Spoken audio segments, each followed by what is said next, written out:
네, 반갑습니다. 이제 우리 3교시 들어가도록 하겠습니다. 이제 사복음서 1강 3교시 신구약 중간사 두 번째 내용 들어갑니다.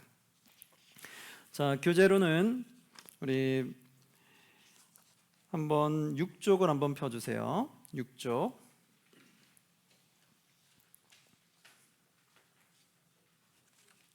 예, 5쪽도 있는데 5쪽도 한번 먼저 보고 넘어가 볼까요?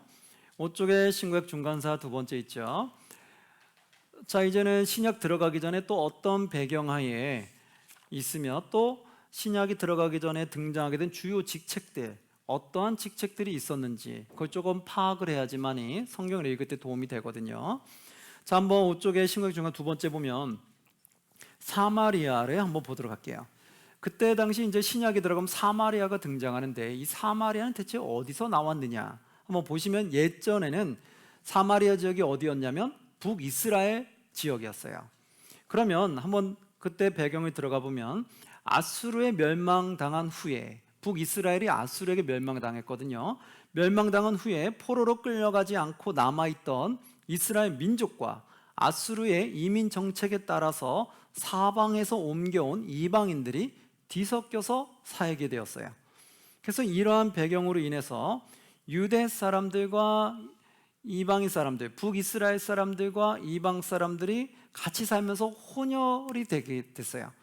그래서 그들이 혼혈인이 되면서 유대 백성들은 그들을 부정하다고 했어요. 혼혈됐기 때문에, 이방인들과 혼혈됐기 때문에 그들이 부정하다. 그래서 그들을 부정하다고 불렀는데 그때 그 사마리아가 북이스라엘 수도였기 때문에 거기서 북이스라엘을 사마리아인이라고 이렇게 부르게 된 거예요. 이스라엘은 호칭을 쓰지 않고 사마리아인이라고 그렇게 불렀어요. 그래서 옛 북이스라엘 사람들과 이방 사람들의 혼혈인들을 뜻하는 말로 칭하게 됐어요. 사마리아인 이러면 아이들은 혼혈인, 즉 부정한 자들 이렇게 됐던 거죠. 그래서 그들을 남유다 백성들은 멸시하게 됐고 나중에도 신약 시대에는 사마리아 지역을 이렇게 밟지 않으려고 부정한 땅이라고 해서 밟지 않으려고 사마리아 지역을 거치지 않고 우회해서 삥 돌아서 남유다 땅으로 오게 됐어요. 그래서 갈릴리 지역과 남유대 땅이 있는데 중간에 있는 사마리아 지역을 건너뛰어서 우회해서 갈릴리와 남유다로 오고 가고 했다. 그런 배경을 보시면 돼요. 그러면 당시 신약 배경을 보시면 로마의 통치하에 있으면서 이제는 로마 통치하에 있게 되죠. 로마의 통치하에 있으면서 과중한 세금으로 인해 피폐한 삶을 살아야 했는데 그로 인해 유대 백성들은 구약에서 나타난 메시아를 간절히 기다리게 되고 그 메시아가 자신들을 로마로부터 해방시켜 줄 것이라고 믿게 됐어요. 원래 이 메시아는 모든 하나님의 피조물들을 구원시키는 거였는데 이들은 좁은 사고로 봤던 거예요. 그 메시아는 우리를 로마로부터 해방시켜주는 분일 거야 라고 그들이 잘못 믿고 있었던 거죠. 그때 카이사르의 양아들이 있었어요. 카이사르를 가이사라고 말하는데 그 가이사의 양아들이 있었는데 옥타비아누스가 아우구스투스라는 이름으로 로마의 초대 황제가 됩니다. 그래서 신약 성경에서는 가이사 아구스도라고 부르게 되는데 이 가이사는 그 아구스도의 아버지를 말하는 거예요. 그리고 그 아버지의 이름을 따서 가이사 아구스도, 아구스도는 본인의 이름을 약자로 줄여서 하는 말이라고 했죠. 그래서 가이사 아구스도는 가이사의 아들인 아구스도라는 뜻을 담고 있죠. 그래서 가이사 아구스도가 로마의 초대 황제가 되었던 거예요. 그 배경을 보시면 되겠고 이 초대 황제로부터 아첨했던 그래서 팔레스타인의 분봉왕이 된 사람이 누구라고요? 헤롯이다. 그렇죠? 이 헤롯이 이 초대 황제에게 아첨을 한 거예요. 당시 화폐 단위가 있는데요. 화폐 단위 한번 보시면 이거 성경 읽다 보면 이 화폐 단위가 쭉 나오거든요. 근데 읽을 때마다 이것을 잘 이해하기 어려운 분들이 계셔서 이게 대체 뭘까라고 해서 잘 이해를 못 하셨던 분들이 있는데 오늘 한번 조금 이해를 시켜드리면 그때 당시 여러분 보시겠지만 처음에 그리스가 모든 것을 통치하게 되면서 나중에 아시아 문명과 겹치면서 무슨 문명이 생겼다고요? 헬라 문명이 생겼죠. 그래서 그 헬라어로 칭하는 명칭이 있었고 또 로마가 다스리면서 로마에 칭하는 그 화폐 단위가 있었고 또 유대인들이 본인들이 살면서 유대인들 안에서 통하는 화폐 명칭이 있었어요. 그래서 세 개의 명칭이 이렇게 다 섞이게 됩니다. 한번 보시면 헬라에서 말하는 화폐 단위에서는 성경에 나오는 것만 정리를 했어요.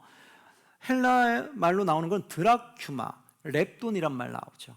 여러분 렙돈이란 말 들어봤죠? 과거의 두 렙돈, 그건 어디 말이었어요? 헬라 말이었죠. 로마의 말에는요 데나리온, 그리고 아사리온, 고드란트, 이거는 로마의 언어였고요. 유대의 언어에는 뭐가 있을까요? 달란트, 문화, 세계, 베가, 게라, 이게 유대 말이었어요. 그럼 우리가 달란트라는 말 많이 썼잖아요. 이건 어디 말이었어요? 유다 말이었죠. 드라크마라는 말도 아마 썼을 거예요. 드라크마는 어디 말이었어요? 헬라 말이죠. 그리고 데나리온이라는 말, 고드란트라는 말이 나오는 데가 있어요. 그건 어디 말이었을까요? 로마였죠. 그럼 이 화폐 단위가 대체 어떤 건지를 한번 보면요, 드라크마는요 하루 품삯이에요. 하루 품삯을 뭐라고 말한다? 드라크마라고 말한다. 헬라어로. 로마어로는 뭐라고 말할까요? 데나리온. 그 두 개만 좀 잘 기억하세요. 드라크마와 데나리온은 똑같이 하루 품삯이다. 그런데 단어만 다르다. 그리고 이 데나리온의 로마로 먼저 보시면, 데나리온이 하루 품삯으로 봤을 때 아사리온은 데나리온의 몇 분의 1이라고요? 16분의 1이다. 그리고 고드란트는 아사리온의 몇 분의 1이에요? 4분의 1이다. 그런데 헬라의 렙돈은 이 고드란트, 로마어로 칭해지는 고드란트의 2분의 1이 렙돈이래요. 자, 여기까지 보셨죠? 이게 순서인데 여기까지만 딱 봤는데 이게 그 가치가 얼마가 될까요? 물으면 이제 여기서는 다 혼란이 오죠.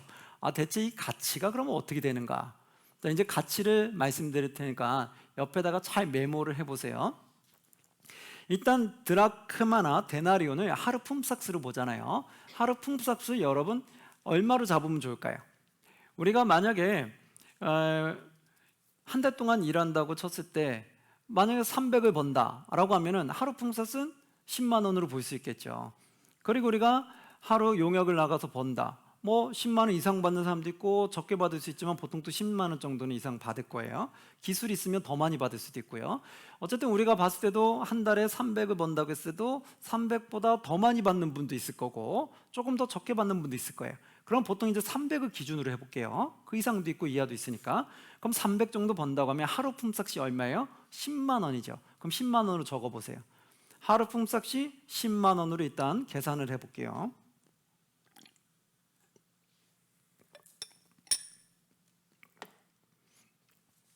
그러면 먼저 로마어로부터 한번 볼게요.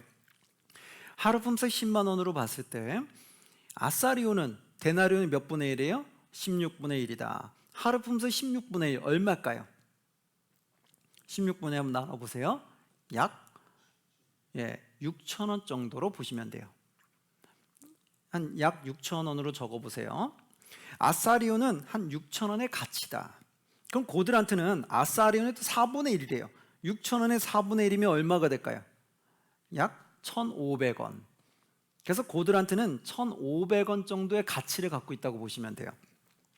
그러면 헬라 쪽으로 가서 헬라어로 렙돈 있죠. 렙돈은 이 고드란트의 2분의 1이죠. 그럼 고드란트가 얼마라고요? 1,500원. 1,500원의 2분의 1이면 얼마예요? 그렇죠. 그래서 약 700~800원 정도로 보면 된다. 네.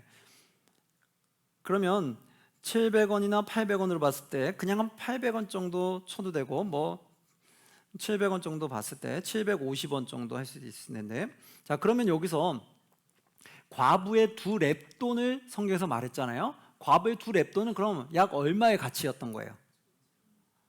그렇죠. 두 렙돈은 800원에 따지면 1,600원 정도로 볼 수 있겠죠. 700원 따지면 1,400원. 아니면 1,500원 쪽으로. 바로 이렇게 보는 것처럼 이제 두 렙돈은 고드란트 2분의 1이기 때문에 한 고드란트가 되는 거고, 고드란트처럼 약 1,500원의 가치다. 그럼 여러분 두 렙돈이라고 했을 때 하루 품삯이 10만 원으로 잡았을 때 두 렙돈은 1,500원 정도니까 이게 큰 돈이에요? 작은 돈이에요? 작은 돈이죠. 그래서 매우 작은 거예요. 10만 원에서 10,000원도 안 되는, 5,000원도 안 되는 1,500원 정도의 가치를 드렸다는 거예요. 그러니까 얼마나 이게 미약한 거였어요. 근데 이것을 예수님이 거의 비유를 두면서 그를 높이 칭찬했던 거죠. 그래서 여러분이 이 화폐의 가치를 좀 알고 성경을 읽으면 확 와닿아요. 아, 이 정도 가치인데 하나님이 그렇게 봤구나. 이거 정말 힘들었겠구나. 그게 전 재산이라고 말했으니 얼마나 돈이 없었으면 1,500원이 자신이 갖고 있는 전 재산이 됐을까. 그 궁핍함이 느껴지잖아요. 근데 이 화폐의 단위 가치를 모르면요, 두렵더니 진짜 얼마 하는 건지, 어느 살만 한 상태에서 낸 건지, 아니면 살 수 없는 상태에서 낸 건지 피부로 와닿는 게 어렵죠. 그래서 여러분 이걸 조금 알고 보시면 피부로 와닿는 게 좀 클 거예요. 또 하나, 그러면 이제 유대의 화폐 가치로 볼게요. 유대 화폐 가치로 보면은 한번 뭐부터 일단 볼까요? 세겔부터 볼까요? 세겔에 은세겔이 있죠. 은세겔은 일반 노동자의 며칠 품삯이래요? 4일 품삯이다. 그럼 4일 품삯이 얼마로 보면 돼요? 그렇죠. 40만 원의 가치로 보면 되겠죠. 옆에다 잘 적으세요. 은세겔은 40만 원의 가치가 되는 거예요. 그러면 거기서 세겔은 금세겔이 있어요. 은과 금의 차이는 뭐냐면요, 금은 은의 15배의 가치가 있다고 해요. 금은 은의 몇 배의 가치가 있다고요? 15배. 그래서 금세겔은 은세겔의 15배의 가치가 있기 때문에 40만 원의 15배면 얼마가 될까요? 그렇죠. 한 600만 원의 가치가 되죠. 예, 금세겔은 600만 원의 가치가 돼요. 좀 커졌죠, 단위가. 그럼 배가로 가볼게요. 배가는요, 은세겔의 2분의 1이래요. 그 은세겔의 2분의 1이면 얼마예요? 20만 원. 그렇죠. 20만 원의 가치고, 그 다음에 게라는 은세겔의 몇 분의 1이래요? 20분의 1이래요. 그럼 얼마일까요? 그렇죠. 2만 원 정도가 되겠죠. 그래서 게라라고 말했으면, 1게라라고 말하면 그건 한 2만 원의 가치다 보시면 되고, 1배가라고 하면 20만 원의 가치다. 은세겔은 얼마의 가치예요? 40만 원. 금세겔은 600만 원. 은과 금은 차이가 꽤 크죠. 15배이기 때문에 엄청난 차이가 나요. 자, 그 다음에 이제 어디로 갈까요? 문화로 가게 되겠죠. 문화로 가야 되는데, 문화는 드라크마의 몇 배래요? 100 드라크마가 된다고 해요. 그러면 드라크마가 하루의 품삯이 얼마로 봤어요? 10만 원으로 봤을 때 100 드라크마면 얼마예요? 그렇죠. 한 문화는 1,000만 원 돈의 가치가 있는 거예요. 1,000만 원의 가치가 있다. 이제 달란트로 가볼게요. 달란트에도요, 은달란트가 있고 금달란트가 있어요. 은달란트는 몇 드라크마래요? 6천 드라크마라고 나오죠. 드라크마가 얼마라고 본다고요? 예, 10만 원의 가치로 봤을 때 6천 드라크마는 얼마의 가치일까요? 그렇죠. 6억이죠. 6억의 가치죠. 그러니까 은달란트 하나는 꽤 큰 거죠. 6억의 가치를 가지고 있는 거예요. 그러면 금달란트는 은달란트의 몇 배라고요? 15배. 그러면 이 6억의 15배는 얼마일까요? 그렇죠. 90억이 되겠죠.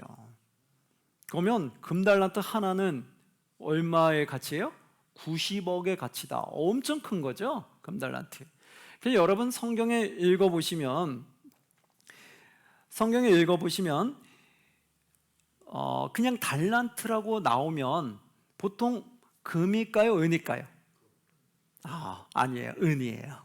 왜? 금은 너무나 크기 때문에 금달란트라고 쉽게 말하지 못해요. 그냥 달란트 말하면 보통 은달란트를 말하고요, 금달란트를 표현하고 싶을 때는 뭐라고 될까요?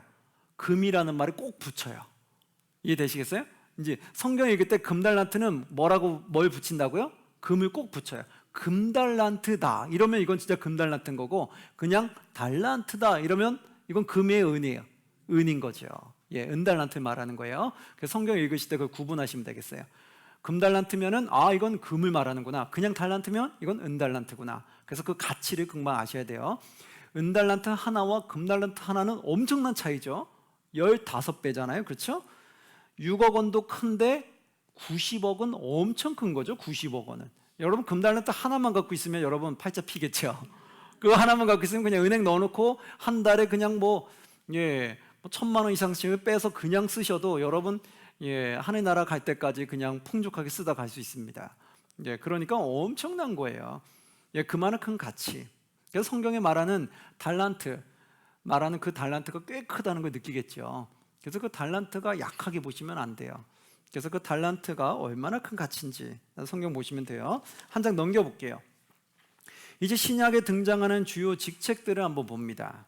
신약에 등장하는 주요 직책들, 어떻게 해서 이런 직책들이 생겨나게 됐는지를 먼저 알고 성경을 읽으시면 되겠죠. 일단 로마 총독을 한번 먼저 볼게요. 속주에 마땅히 세울 왕이 없을 때에 본국에서 사람을 파견하는데 그 사람을 뭐라고 불러요? 총독이라고 부른다. 원래는 그 속주에 마땅히 세울 왕이 있으면 분봉왕으로 세우면 돼요. 근데 마땅히 세울 왕이 없을 때는 본국의 사람을 파견해서 총독이라고 불렸다는 거예요. 헤롯 아켈라오가 잔인한 독재 정치를 하자 가이사는 아켈라오를 로마로 소환하여 고올이라는 곳으로 추방을 시켰어요.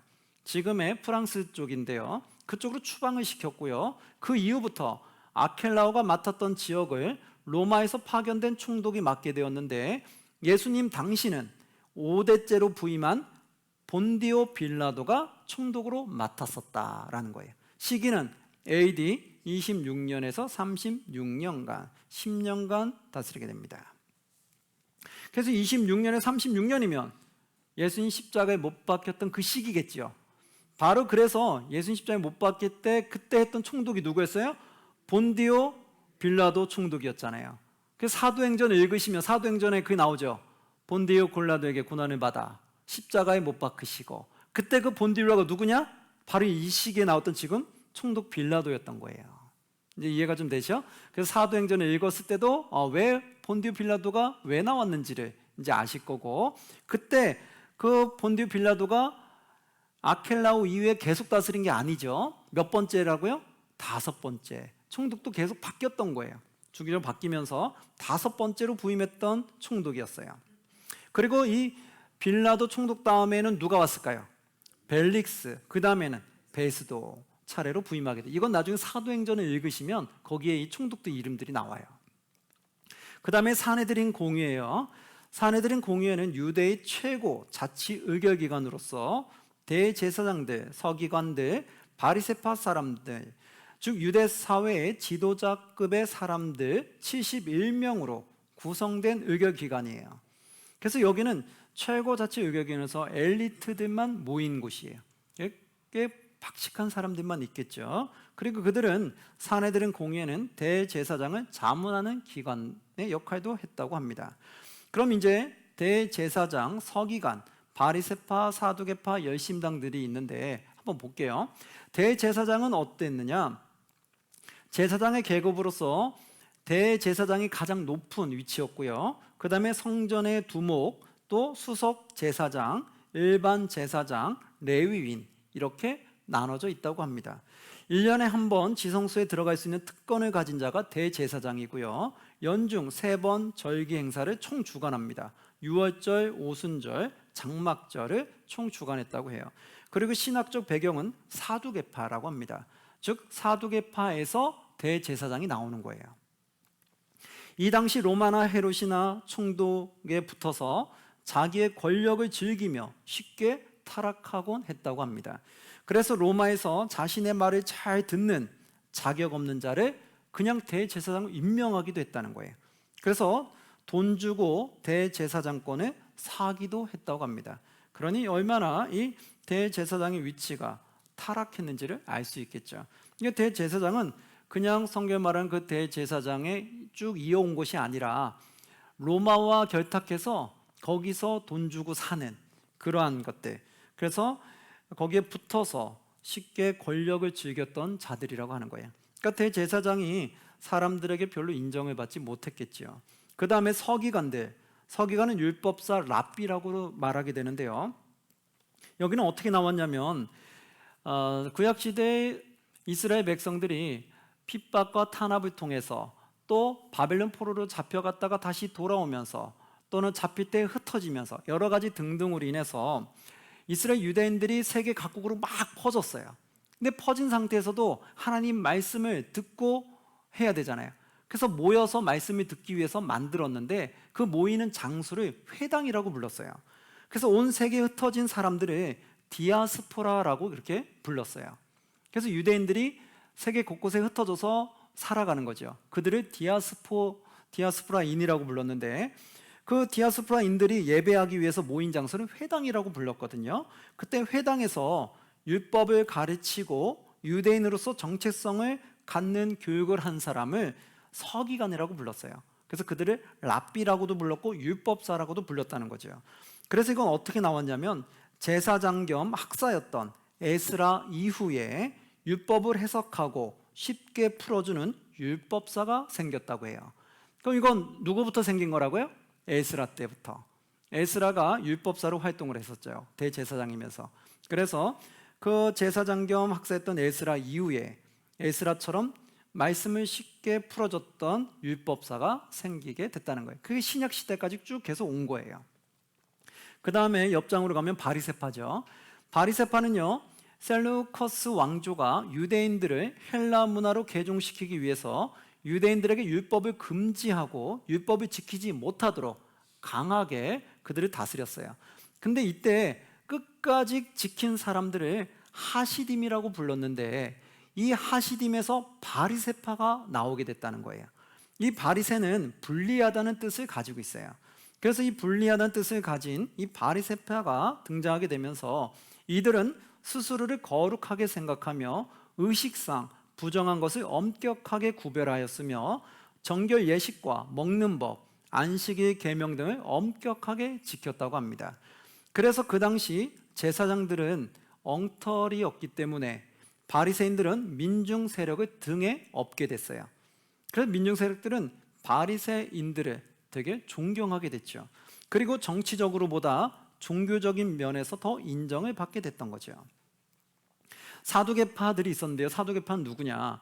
사두개인들은 제사장의 후손들 가운데 헬라 사상의 일부를 받아들여 종교 권력을 유지했던 자들의 후손으로 최고 권력의 종교 지도자들이다. 바로 사두개파들은 최고 권력의 종교 지도자들이었어요. 그래서 이들 안에서 이제 제사장들도 나오게 되는 건데요. 솔로몬 시대, 다윗과 솔로몬 시대 대제사장이었던 사독의 후손들이라고 해서 사두개파라고 불렸다고 합니다. 그들은 성전 관리 일체를 맡고 있게 됐어요. 그리고 이들은 종교 귀족으로서의 삶을 유지하기 위해서 한쪽으로는 율법을 지키는 척하며 한쪽으로는 현시 권력과 타협을 했다고 합니다.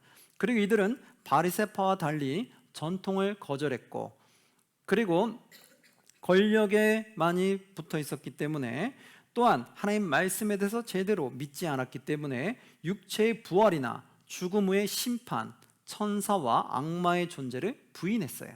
이들은 부활을 믿지 않았어요.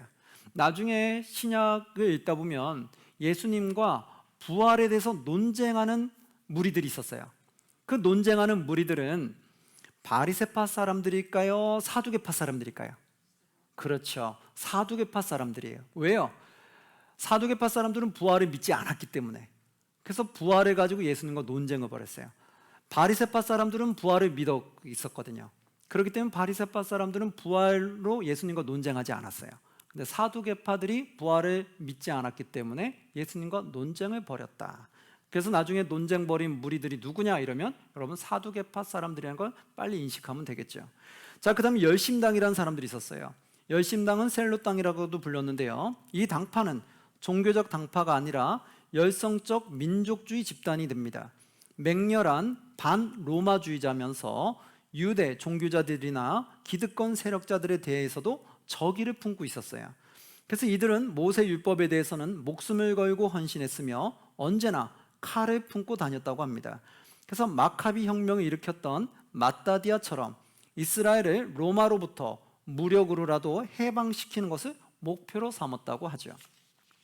그러한 자들이 열심당으로 불리고 있고요. 한번 보시면 에세네파가 있어요. 한 장 넘기면 에세네파는 어떤 사람을 불리냐면 침묵, 경건이라는 뜻을 의미하게 되는데요. 바리새파나 사두개파들이 백성들과 접하는 대중적이라면 이들은 광야에 운둔하는 수도사적 성격을 가진 단체입니다. 바리새파와 사두개파로부터 자극을 받아 생겨난 새로운 종파라고 하는데요. 이들이 주로 거주했던 동굴 속에서 많은 문서들이 발견되는데, 이들은 광야에 운둔하는 수도적 삶을 살았기 때문에 보통 이게 굴을 파고 들어가서 동굴 생활을 많이 했다고 해요. 그래서 거기에 많은 문서들이 발견됐는데 그 중에 유명한 것이 사해사본이라고 있습니다. 사해사본은 나중에 신학을 공부하게 되면 이 사해사본을 많이 배우게 돼요. 이 사본은 구약 성경의 정확성을 증명하는 아주 중요한 증거 자료로 공헌을 한다고 합니다. 광야에서 공동 생활을 했으며 세례 요한이 이 에세네파 출신으로 추정하고 있다고 합니다.